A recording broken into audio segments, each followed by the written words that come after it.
નમસ્કાર મિત્રો, મારી ચેનલમાં તમારું સ્વાગત છે। મિત્રો, ઘરમાં બે એલપીજી ગેસ કનેક્શન રાખવું હવે સામાન્ય બાબત નથી રહી। ઘણા પરિવારો અલગ અલગ નામે કે અલગ ઓળખ સાથે વધારાના કનેક્શન લઈ લે છે, પરંતુ સરકારના નિયમો અનુસાર આવું કરવું અનેક કિસ્સામાં ગેરકાયદેસર ગણાઈ શકે છે।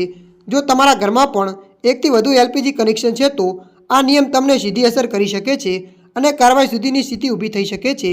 ભારતમાં એલપીજી ગેસ વિતરણ વ્યવસ્થા પારદર્શક અને સામાન્ય રીતે દરેક ઘર સુધી પહોંચે તે માટે સરકાર દ્વારા વન ફેમિલી વન કનેક્શન નીતિ અમલમાં છે। તેનો મુખ્ય હેતુ છે કે ગેસ સિલિન્ડરનો ખોટો ઉપયોગ, સબસિડીનો દુરુપયોગ અને કાળાબજારી અટકાવી શકાય છે। નિયમ મુજબ જો કોઈ પતિ પત્ની, માતા પિતા અને બાળકો એક જ ઘરમાં અને એક જ રસોડું વાપરે છે તો તેને એક જ પરિવારમાં ગણવામાં આવશે। આવા પરિવારમાં અલગ અલગ નામે વધુ એલપીજી કનેક્શન લેવું નિયમ વિરુદ્ધ ગણાય છે। ત્યારે મિત્રો, હાલ માટે આટલું। મળીશું નવી અપડેટ સાથે। જો તમને અમારો વિડીયો પસંદ આવે, લાઇક, શેર અને સબસ્ક્રાઈબ કરી નાખજો। ધન્યવાદ।